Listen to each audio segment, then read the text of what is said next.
11 days till the NFL draft when the dynasty landscape could change forever. So we're going to discuss buy, selling, or holding on 7 elite dynasty assets in this one. So we're going to kick it off with maybe the most disappointing rookie wide receiver last year in terms of fantasy, Marvin Harrison Jr.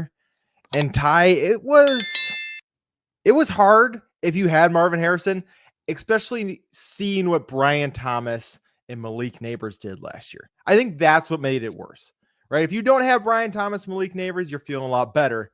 But the fact you took this guy ahead of him makes you a little iffy here. He's ranked as the wide receiver 10 currently on Keep Trade Cut.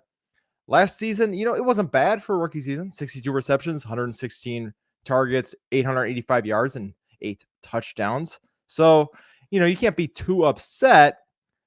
But if you have Marvin Harrison on your team, or I guess if he's I can't say if it's hard to buy him, right, if he's on your team.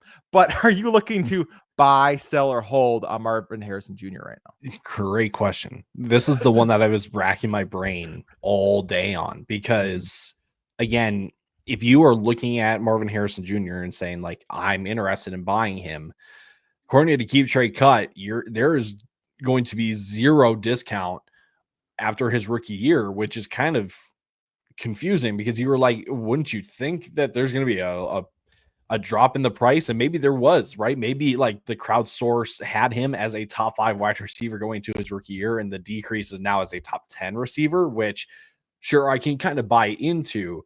But I think the question that you have to ask yourself as the manager, right, transitioning from like potentially buying to now the manager of Marvin Harrison Jr., why are you holding or why would you sell? You're selling because you think what we saw last year is either the peak or he can improve, but it doesn't get much better, right? Like he doesn't crack into that top 5 echelon. I just looking back at last year, yeah, like it was disappointing. You look at just catchable target rate. He was outside the top 60, not great. He was top 10 then in like deep targets and unrealized air yards. But like when you look into like advanced metrics and you look at the route tree, like you can find all this stuff over on Fantasy Points. The route tree was super frustrating to look at because he was getting open, but he only on certain routes, and the majority of his routes were the routes that he was not as successful on. 46.8% of his routes came on go routes, on corner routes, and on crossers, right? That they wanted him to get open over the middle and downfield, which sure I can get because he is a bigger target. But his average win rate on those routes was 11.3%. That was the thing coming out of college, was that like he's not really like a burner. So him getting vertical isn't necessarily going to be like a strength for him. And it showed last year. Like he was outside the top 50 in win rate in those routes. But then you look at out routes and in digs and hitches and posts. And again, we're talking sports ball. Like this is truly like dudes talking some ball here. Yep. His average win rate on those routes was nearly double, was over double. It was nearly 24%. Yeah. So I have to say that like Marvin Harrison Jr., the reason why he didn't succeed last year wasn't because like he was getting covered, wasn't because he was getting locked down, maybe just growing pains of a rookie year, right? So I think if you are the manager of Marvin Harrison Jr., I wouldn't sell. I'm holding. But if you find an opportunity, right, if you're looking to acquire a young receiver and you know that the Marvin Harrison Jr. owner is looking to sell him at a reasonable, like fair price and not trying to like, squeeze you for extra draft picks or extra pieces or whatever, definitely go throw your hat in it, because like to get a Marvin Harrison Jr. after, again, a lackluster year one, I think there's more in store. I think there's better ahead for Marv. For sure. And, if you're a Cardinals fan, you got to be frustrated because you're like, I thought we were done with these bad route trees for wide receivers when Cliff Kingsbury left, right? I thought like we were done misusing DeAndre Hopkins. And then Marvin Harrison's first year, and it was just kind of like, can he run something else other than a go route? And it was no. Seriously. He's not allowed to. For me, I lean that he's a hold because my issue is I think the top 9 wide receivers ahead of him. I don't think even with a great season this year, it's really going to be tough to crack to get ahead of Drake London, Nico Collins, Puka Nacua, the wide receivers that are ahead of him, Brian Thomas Jr., Amon-Ra St. Brown.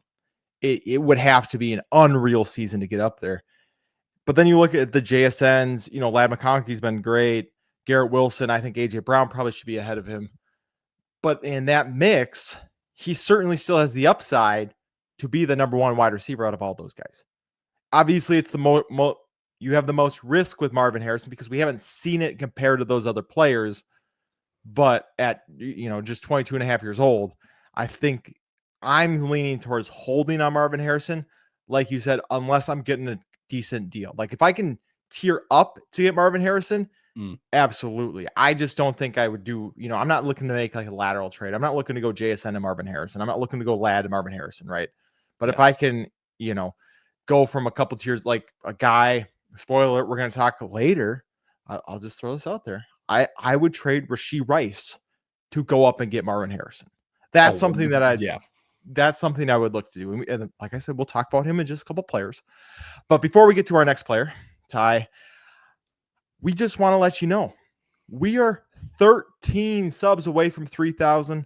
And when we hit 3,000 subs, we are going to be giving away 100 of Lucas's dollars. I mean, it's awesome. Like we stole that directly from Fox and Terry Bradshaw, and we just are going to brand it as our own. And we don't even care. So just make sure you hit that subscribe button, that notification, that like button, because not only do you want to be around for our content, but Ty, we're going live, and we got a little studio that we're going to go live in for the NFL draft. It is going to be our biggest NFL draft, whatever you want to call it, to date. It is going to be a lot of fun. So we want to make sure that you're around for that, and then you get the notification when we do go live. The next player that we're going to talk about, and this one breaks my heart, Ty, but we do got to have the discussion about Breece Hall, because I don't know if I know you've seen the sleeper updates. I know our whole league has seen the sleeper updates, because I'm getting the low ball trades for Breece Hall that he might be in a committee this year, or they might even just move off of him. They might be interested in Ashton Genty at 7, right? There's a lot of smoke going around with Breece Hall. So are you buying into that smoke? Are you worried about Breece? Where do you stand on the whole Breece Hall situation right now? I think the number one thought that I have with the Breece Hall discussion, right, with the coaching change and then the reports of a split backfield and all that stuff, is that I'm not too put off by the split backfield. We've seen running backs in split backfields still have success. Like, it actually helps them out. And I think the initial perception of a split backfield is always negative, because it's less work. You don't know exactly what the work is going to look like. But I think that, like, Breece Hall in this kind of, I don't want to call it the pseudo Detroit Lions offense, but that's the style of offense that we're going to see. We may not see all the trick plays that Ben Johnson was calling, but like Aaron Glenn brought over Detroit coaches to New York.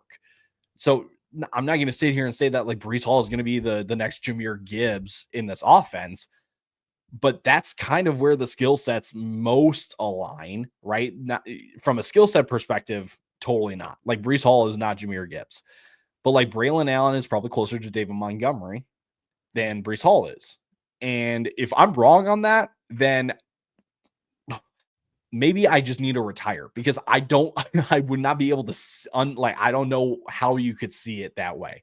So again, I think my number one thought is that, like, I think the new scheme will help out Breece Hall, will help out this run game. I mean, Breece Hall was top 10 in stuffed runs last year. So the system wasn't working, partially because the offensive line also didn't help him out at all. And so all that they could do with Breece, which, again, I need to say this, dude was playing at like 80% last year. Yeah, like, he was definitely not himself. No. So all that they could do was get him out in space. He was literally first in routes run from the running back position last year. Yep. So that's going to change. I don't see him getting as much receiving work with Justin Fields now as their quarterback. But that being said, I am ultimately going to say that you should sell, but I'm not saying sell at all costs. I'm not saying sell for pennies on the dollar. I just look at, again, according to Keep Trade Cut, Breece Hall is what, the running back 7 right now on Keep Trade Cut. I'm totally cool tearing down from a guy like Breece Hall and picking up some extra pieces along the way in that kind of deal, just because I think going to a Jonathan Taylor, yes, he's 2 years older, but I would feel better about Jonathan Taylor than a Breece Hall in this Jets offense with the question marks, again, that I'm not, I don't have as big a question marks on, again, but I think you are able to tear down and capitalize on some value here with Breece Hall, because I'm expecting not a top 7 season from Breece Hall. Yeah, I'm probably in the same boat, which sucks. I will say the upside for Breece is last season, the Jets ranked dead last in rush attempts with 363. For reference, the Detroit Lions that you talked about had 534. They averaged 10 more rush attempts per game than the New York Jets. The New York Jets had 17 less rush attempts than every other team. I think, if I'm looking at it right, the NFL average was 440, and they had 80 less than that. So they did not run the ball at all. So even if, Braylon Allen sees increased workload, we're going to probably see at least similar volume for Breece that we did last year. And like you said, as long as he can get back to full health, as long as he can look right with Justin Fields, adding that extra dynamic back there, you're going to assume efficiency improves, right? You have to assume that. But can Breece Hall find the end zone consistently with this Jets team? Is the receiving game going to take a hit? And those are kind of the worries. The worry to me is that he's essentially going to be a fancy Najee Harris. We look at the rookie year, like his second year, it was great. It was all volume. He had great receiving work, and now we see the receiving work come away. He doesn't score touchdowns, just from a fantasy perspective, not play style. I'm not saying he plays like Najee Harris. Do not hear, but just from a fantasy perspective, that's the worry. I think he's probably a sell as well. And it's more just like a hedging your bet sell. And I think what you brought up is good as well. None of these guys we are talking about should you panic sell. None of them are going to have bad enough outcomes this next year that you should be like, I have to get them off of my roster this week because Cameron and Ty said. No, it's just actively shopping. If you can go get a pick, if that you could turn into, like, I'm fine taking the chance on going to get Omarion Hampton, Travion Henderson, right? Getting one of these rookie running backs and really just taking that chance. I'm definitely okay with this next guy, Ty. This is the one I referenced earlier, Mr. Rashee Rice. And we both said we really don't want to talk about him. And it's really just because we don't know what to do. We don't know if he's going to be suspended. We don't know what he's going to come back like, right? He's coming off a pretty significant knee injury. Wasn't it multiple ligaments? Is that, am I confirming? Okay. Ty will confirm. I'm pretty sure multiple ligaments were torn.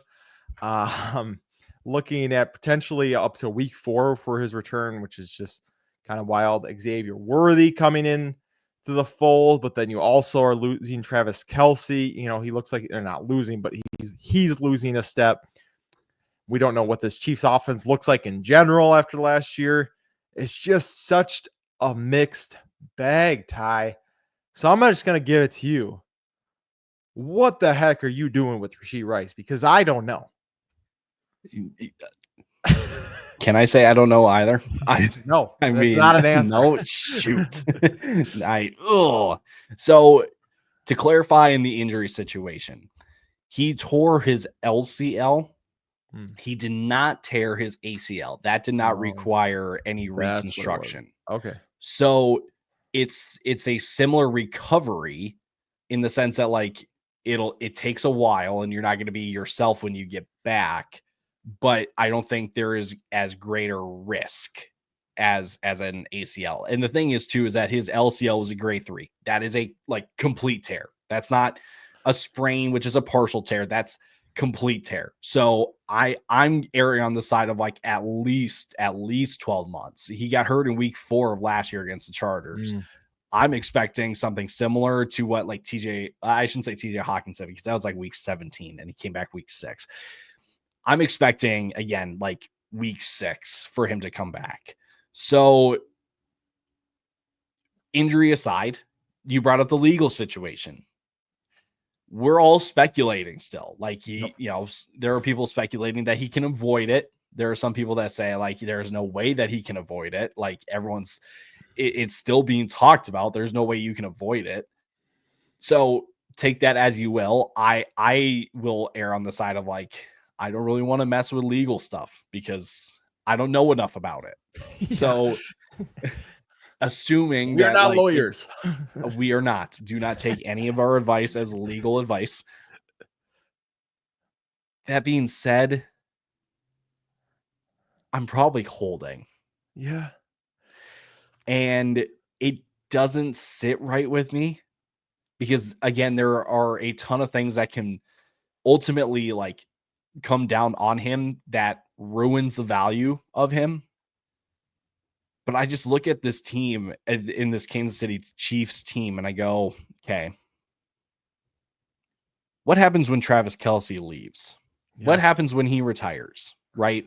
Obviously, last year, like it wasn't the, wide receiver 1 type production year from Travis Kelce. It was the fall off. So it wouldn't surprise me if we see another fall off year, but Travis Kelce is still involved enough to be a significant piece of the pie in this offense. Once he leaves, I feel like the Chiefs feel really, really good about having the duo of Rashee Rice and Xavier Worthy. Yeah. And that piece of the pie, once Travis Kelce is out of the way, can be pretty valuable. As much as we don't really want to admit it, it can be pretty valuable. So maybe the best answer I can give you is this. If you think that Travis Kelce is done after this next year, you should absolutely hold Rashee Rice. If you think Travis Kelce has 2 or 3 more years, probably do you sell? I'll turn that back to you. So if you think Travis Kelce has 2 to 3 more years, would you sell or would you hold still on him? Or would you even buy? I think I'm a buy if I think he has 1 year, and I think I'm a hold if he has 2 or 3, because you're thinking if he becomes the safety valve in Kansas City, I mean, that's ridiculous. I mean, that's going to be like he was at the end of his rookie season. And so, man, I'm leaning towards buy because it's just, if it pans out, right, it can go nuclear. Mm-hmm. But I think I'm going to stick with hold. I'm going to stay at a hold. I just don't, and this one is one for me where it really depends on the league. If your manager is holding that he has a top 16 wide receiver, I don't think I can do it. If the manager who has him is a little worried, I don't know if to trust him. I like Xavier Worthy better. Then I think you can buy. But we're going to do a quick name game here, Ty, because there's 4 wide receivers, just real quick, right around him that I want to talk. First is the guy you see on your screen, Devonta Smith. Are you going Devonta Smith? Or are you taking because this one really is, do you want the consistency of Devonta Smith, where you're going to have between 14 and 15 points a game for probably the next 5 years, or take the chance on Rashee Rice of getting to 17 to 18 points per game with Patrick Mahomes? I am probably taking Devonta. I think I'm going the same way. The next guy right below him is Tet McMillan. I think I'm leaning Tet there and taking that unknown. Well. You got 2 unknowns. Right. But I'm going to take the upside of, could Tet be, this is where I was talking to a friend of the show, Kevin, and I was telling him, Tet McMillan, he is somewhere on the Drake London to Mike Williams pre-Justin Herbert spectrum, right? He's somewhere in that mix. And I think he's closer to that Drake London edge. After that, we have Jordan Addison. This one's interesting. Jordan Addison, right? Also has a little legal issue right now. The clear wide receiver 2 in Minnesota with the rookie quarterback coming in. Which way are you leaning here, Rashee Rice or Jordan Addison? I would lean Rashee even with 2 years to Addison. Yeah. No, I think I agree there. And then the last one. This is the interesting one. Rashee Rice or Xavier Worthy? Which Chief do you have more faith in? Honestly, Xavier Worthy. I think I'm in the same boat. The Look at upside's us. ridiculous with Worthy. It's Insane. going to be silly with Worthy. And I do think if Rice comes back and looks the way he did at the end of his rookie season, by midseason, I think the right answer is probably Rashee Rice. But if Xavier Worthy really figures it out as a speedster for Patrick Mahomes and Andy Reid, Yep. woo, that upside is Yes. just insanity. I think maybe the best way to like sum this up or put like the bow on this conversation is if you, the listener, you have Zay Flowers, Ooh. and you are looking at the manager that has Rashee Rice, and you just throw a little message in their message box, and you just go, would you rather have Zay Flowers or Rashee Rice? And if they say Zay Flowers, you immediately work out a deal. Yep. You immediately work something out with them there. Because the thing is, Rashee Rice is just on the edge of a tier up from a lot of those, those receivers like the Zay Flowers of the world, the Jalen Waddles of the world, Chris Olaves of the world, even too. Rashee Rice is just an upgrade enough of a tier upgrade compared to those guys where, yeah, you know what? You should go buy. But if you are the Rashee Rice manager, you need to ask yourself, what's the long term here? Is Travis Kelce gone in the next year or two? Is he gone in the next 3? And you play it by ear from there. Yeah, I would agree. We're going to stay in Kansas City here with his teammate, Patrick Mahomes. And I'm going to pull this up as we're going because I made a trade 2 years ago now in one of our Dynasty startups for Patrick Mahomes. And let me tell you, it's been hurting the last 2 years with the way that he's played. But I traded Patrick Mahomes and for Patrick Mahomes and Jordan McLaughlin. And I gave up Geno, Kyron Williams after his first 4-game stint when he got hurt. A 2024 first, 2025 first, and a 2025 third. And you know what? Patrick Mahomes has kind of stunk. He's been the quarterback 11 and quarterback 8 the last 2 years. And is he going to turn it around? Because he's still got enough name value where we have him as a top 6 quarterback in Dynasty or in Superflex. Where he's still a top 16 player in Superflex. According to Keep Trade Cut, they're saying that he's worth the 101. So Ty, what do you do with Patrick Mahomes? Is he going to turn it around? Is he going to be back up in that quarterback 1 range anymore? Or is it just time to kind of cut bait, get what you can for him, and move on? To me, Patrick Mahomes is a sell. Because I look at some of the other quarterbacks that are right behind him. Again, according to Keep Trade Cut, you will have your own personal rankings, and that's just fine. But according to Keep Trade Cut, Justin Herbert, 2.5 years younger. Drake May, almost 7 years younger than Patrick Mahomes. Caleb Williams, 6 years younger. You've also then got like Bo Nix. I don't think you should go from Patrick Mahomes to Bo Nix. That's just me. But what I'm trying, the point I'm trying to prove here is that not only do you get younger at the position, I'm not saying that Mahomes is like ancient or anything. Like the guy is still 29 going on 30. Mm-hmm. But not only do you get younger at the position, I think that we've had this conversation for the past 2 years with Mahomes. Can we get back to the QB1 top 3 quarterback of Patrick Mahomes? And I think you and I would both say the odds are kind of stacked against him on that because you need an absurd amount of passing work for him with Jaden Daniels, with Josh Allen, with Jalen Hurts. With what they bring to the table, you need an absurd MVP-like year. Can Mahomes have those kind of years? Absolutely. But I look at this situation in Kansas City, again, not to keep dragging on about how Kansas City's outlook is going.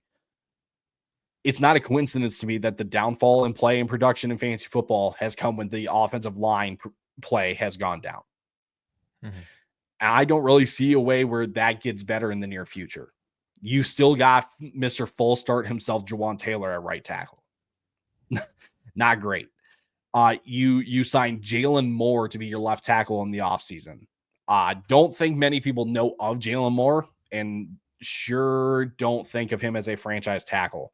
You just traded Joe Thuney. Yes, he was wanting more money, but you traded away a really, really, really good offensive piece. You still have Creed Humphrey and Trey Smith.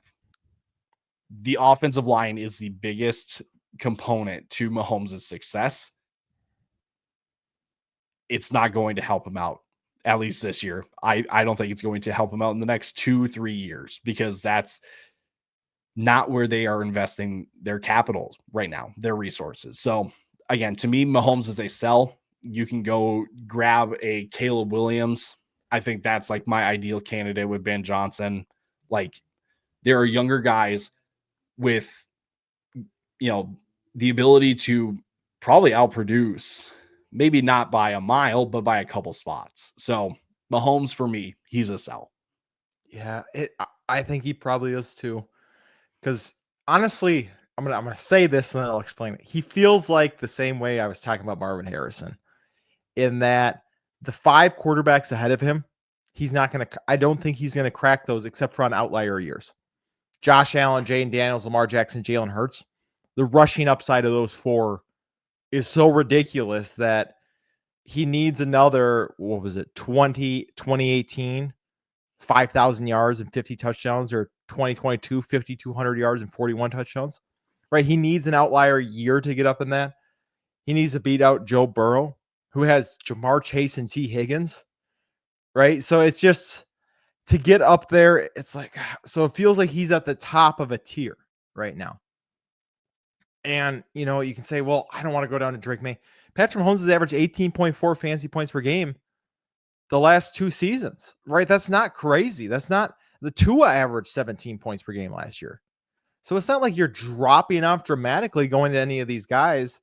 And if you're getting a plus on top of it when you go Patrick Mahomes to these players, then yeah, but I'm going to be honest, in our league, I would need Patrick Mahomes plus to go to Drake May.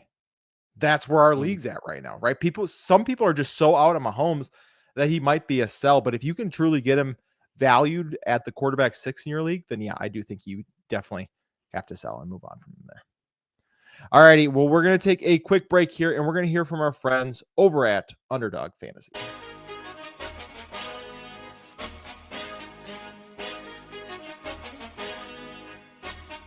Today's podcast episode is brought to you by our friends over at Underdog Fantasy. Now, we love Underdog. It is the easiest place to play best ball formats, and they even have their own form of player props called Pick'em.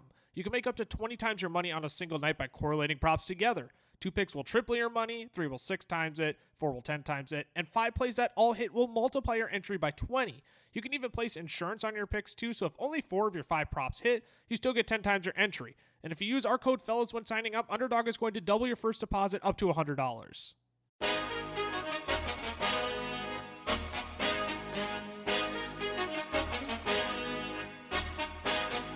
We are back, and we have our only tight end of the entire episode coming up with Mr. Sam Laporta. Before we got to Mr. Laporta, we started with Marvin Harrison, Breece Hall, Rashee Rice, and Patrick Mahomes. And Sam Laporta, again, he's another one that I'm looking at a tie and I'm going, maybe I shouldn't talk right now and just let you decide what to do, because I don't want to make the decision on Sam Laporta. He is, we've seen one great year. We've seen one not as great year. Ben Johnson's gone. They still have all the weapons there. He's currently the tight end 3 ahead of Devonta Smith and Rashee Rice, who we've kind of already discussed. So what the heck are you doing with Sam Laporta? Oh, man. This is where I wish I hosted a little more, since I wasn't the one that hit lead off on all these guys. To me, Laporta he's a sell. because I can't believe I'm about to say this, but I think Jameson Williams actually takes another step. Ooh, all right. And Jameson Williams taking another step after what step he took last year and how that turned out for Sam Laporta. People may pull up or bring up like he wasn't healthy at the beginning of the year and stuff. And it's like, but even when he was healthy, then they were still going to Jameson Williams. So if Jameson Williams takes another step, I don't have great feelings then for Sam Laporta's outlook. And I will put the next tight end like below Sam Laporta in the key trade cut rankings, like to the side, because you know me, I am I've got some biases when it comes to the next guy in Tyler Warren. So the next tight ends that you're looking at, though, you're looking at TJ Hawkinson, who's 3 years older. You're looking at not to blow over Minnesota situation where you're going to be fighting with Jordan Addison because JJ is going to get his, but then you're going to have Jordan Addison to battle with. And we've talked about Hawkinson being a decent kind of low buy at this point, just because last year he wasn't fully involved and he will be this year, and touchdowns will bounce back and all that stuff. But then you're also looking at George Kittle, 31 years old. So you know what? Maybe I take back the sell. I think you may have to hold, because if you're going to sell Sam Laporta, yes, if you're going to sell Sam Laporta, you need to find another tight end that can carry the weight a little bit. If you get what I'm trying to say, like you can't just tear down and downgrade for the sake of, well, he's too highly valued. You need to have something in return that can fill the production that you're leaving or that you're getting rid of with Sam Laporta. And now I can't make up my mind. You know what? I'll turn it to you. And I feel what you're saying, though, because it really is this back and forth. And what it comes down to is, do you think Sam Laporta takes the jump to rejoin the Trey McBride, Brock Bowers tier? Or is he just like everybody else? Because last year, tight end 9, only 10 or tight end 9 in points per game, only 10.9 points, less than Mark Andrews, less than Jonnu Smith, less than Travis Kelce. David Njoku had more. Zach Ertz was only half a point behind him. Right? I mean, that hurts. That hurts when you're talking about a guy who's a tight end 3. If I can just go pick up Zach Ertz off the waivers and be within half a point. Cade Otton within a point.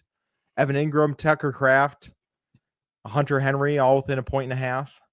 Tyler Higbee within a point and a half. So, that's what's scary is if he's not going to make that jump, then I do think he's a sell, even if there really isn't anything else out there, because he's just like everything else then. Mm-hmm. If you're right, Ty, and Jameson Williams takes another step, Jameson Williams only had 50 receptions last year. He had 1,000 yards.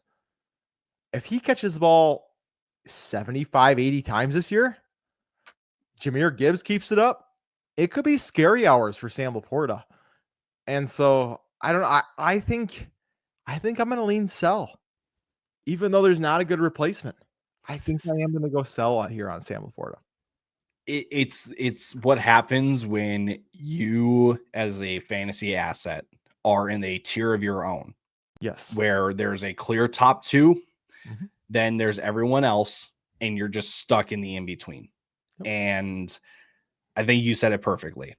If you don't think that he can get into that upper echelon, into that Brock Bowers, Trey McBride tier, you probably should look to sell then. Because again, the tier is wide enough where you can find, hopefully, a guy that can produce at a similar clip to what Sam Laporta would this upcoming year. So the sell wins out here. I think it has to. This next guy, Devon Achane, another interesting one. He's been interesting since the beginning, right? I mean, from the very beginning, he was, holy cow, is this guy going to put up 30 fantasy points every single game for his entire career? or is he only going to play 6 games this season? Well, last year he did kind of an in-between. And he did play, I think he played, what was he at? All 17 games.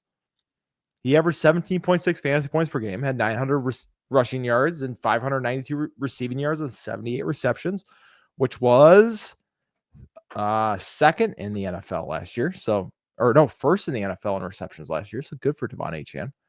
He is currently valued as the running back 5 on Keep Trade Cut, right in between Garrett Wilson and A.J. Brown. He's a decent distance from running back 4. You gotta scroll pretty far up to find Saquon Barkley, a good 7-8 spots ahead of him. So again, kind of a guy who is at the beginning of the next tier in Devon Achane. And Ty, you just mentioned it, that you're sick of batting lead off on all these guys. So I'll just go right into my thoughts and I'll give you a break. Oh, thanks. I'll be kind, mainly because I want to talk about Devon Achane. I think Devon Achane is good enough to be in that next year. I think in the offense that he's in, I think Mike McDaniel showed, I'm going to just feed this guy the ball any way I can. Even if it's detrimental to my team of not using, Tyreek Hill or Jalen Waddle, I'm going to give it to who I want to. And right now I want to give it to Devon Achane and Jonnu Smith. I also think Tua coming back is going to help this offense, obviously. Last year, Achane had 6 rushing touchdowns, 6 receiving touchdowns. I think we can continue to see more rushing touchdowns from him this next season. Even if Jalen Wright comes into the mix a little bit more, I don't think that's necessarily a bad thing for Achane. He's not a guy you want to see have 300 carries in a year. He's a guy that you want to see around 200 carries and 60 to 80 receptions. And I just think with the receiving work, with the efficiency that he has, I just don't see any reason that he couldn't be Jahmyr Gibbs-esque moving forward. So for me, I never actually said the word. For me, he is a buy. He's a buy for you. He is a interesting. Buy. Yes. I think, again, buying in the right circumstance where you know that he's available, go and buy. Go and buy. Because I guarantee you whatever he's being sold for isn't enough. Like, I know when we talk Dynasty, we talk long term. We try to look at grand picture, big picture. I want to just take a look at Devon Achane, though, on a week-to-week basis. There are very few running backs that can offer week-to-week upside like Devon Achane. Very few. Like Christian McCaffrey can, Derrick Henry can, but those guys are approaching 30 or over 30, right? Yeah. You're talking about Jahmyr Gibbs and Bijan Robinson. They're already ranked as the running back 1 and running back 2 in Dynasty formats right now. So, and then probably the other one to include here is Saquon Barkley. He's 28, but he's like that next running back ahead of him in the rankings, like you said. So to me, Achane, if you have Achane, you hold. Absolutely. You are not looking to sell. There is no value to gain by selling Devon Achane. But if you know that Achane is being shopped around a bit, go buy. Like, again, because whatever he's probably getting sold for isn't enough. And if you know then that like the manager's like, no, give me 3 first-round picks and whatever, it's like, okay, dog, get a grip. Like no one's ever going to buy Devon Achane for like that kind of package. At Lucas Wenzel. Yeah, Lucas. Jeez, guy. Sure. But again, if you can find the fair deal, right? If you can get the honest, I'm selling him for this, and it's again probably not enough for what he's worth, because that week-to-week upside in this Miami offense can't be matched. It can't be matched. Definitely. All right, this last guy, he's interesting. That's for sure. Rome Odunze, what do we do? What do we do? Wide receiver 16 and Keep Trade Cut. Going into his sophomore year, no more Keenan Allen, gets Ben Johnson. Offensive line's upgraded, so hopefully Caleb's better. Is he taking the step? Is he going to be that alpha guy? Is he going to go join Malik Neighbors and Brian Thomas? There's a lot of questions out here. Ty, where are you going with Rome Odunze here? Because like for me, I'm battling. is he going to be better than DJ Moore? Is he going to be a true one in this offense? Is Ben Johnson going to make that much of a difference where all of a sudden we see this offense explode? Is he as good as we think he is? It's all these things going back and forth. So where have you landed on Rome Odunze? I think it's a hold because Rome Odunze, he's similar to Sam Laporta in the sense that, like, you can make a case that Rome is kind of in a tier of his own because some of the names ahead of him, T. Higgins and AJ Brown, established. You know what roles they have in their offenses and what you get from them week to week, year to year, really. But then some of the names behind Rome Odunze, again, Rashee Rice, Devonta Smith, Jordan Addison. So you can make a case that Rome Odunze probably falls closer to those guys because question marks. That's the tier that's what I would call it, just question marks, where you're not like super pessimistic on the question marks, but you're just curious. You're just like, there's a ton of different ways to look at it. Rome Odunze is the interesting one, though, because there's no discount in the price right now for what last year was. The price is already taking into account the jump. So if you're going to be buying him, you're not going to get a discount. You're not going to get, a sweet deal for Rome Odunze. But I think the question that you have to ask yourself is, what is the ceiling for Rome Odunze year in and year out? Is it a top 15 guy? Can he crack into that top 15? Then I think he's a buy. But if you think that he's a top 24 guy that is really going to fit between the 15 and 24 range, I don't know if I'm necessarily going to go buy. And so then you, as the manager, you're going to have to hold. So maybe beauty is in the eyes of the beholder on this one, where if you have Rome Odunze, let the field come to you and tell you what you should do. But if you know that he's being shopped around, there's nothing wrong investing in a 23. He is 23, is he not? 23? Mm-hmm. 23. In a 23-year guy going into year two with an elite with what should be an elite quarterback and elite play caller. Yeah. He feels like if you were doing this about Jared Jeudy after his first year. Similar stat lines, about 50 receptions each, between 750 and 850 yards, 3 touchdowns apiece. High draft pick, obviously. Which way do you go with it? Is it going to get better? Is it going to get worse? Obviously, quarterback coach situation for Rome Odunze coming in here better than what Jared Jeudy was going into his sophomore year. But that is a realistic outcome of what Jeudy had. Obviously, Jeudy had a great year 5. He was decent year 3, but he, had a couple stinkers mixed in there. And so it's just, which way do you go with it?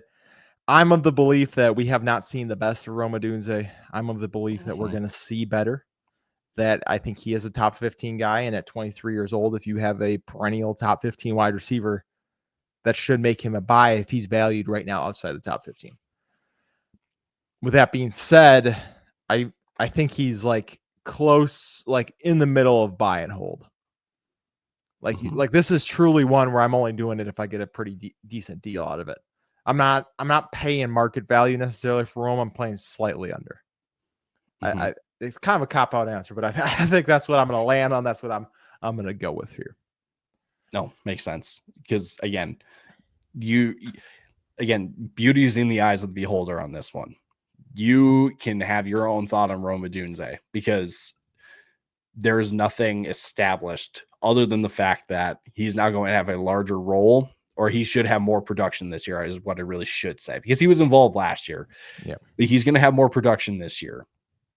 So whether you just don't believe in the talent, you don't think Caleb Williams is that great, you don't think Ben Johnson's that great, whatever it is, you can have your own opinion and do whatever you want.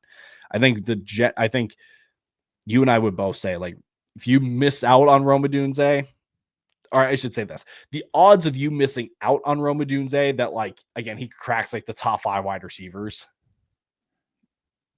probably isn't realistic, probably isn't going to happen. So it's not like you're going to be missing out on anything if he does, break out. Definitely. Alrighty, like I said, we are here again on Thursday. Ty, do you remember what we have on Thursday? I was not prepared for this. I believe it's our top 50 fantasy big boards. Right. Oh my our goodness! Superflex rankings and tiers of the rookies for this upcoming draft. We're talking 50 rookies. That's right. How could I forget about that? Got a lot of work to do ahead of me. Get ready for that one.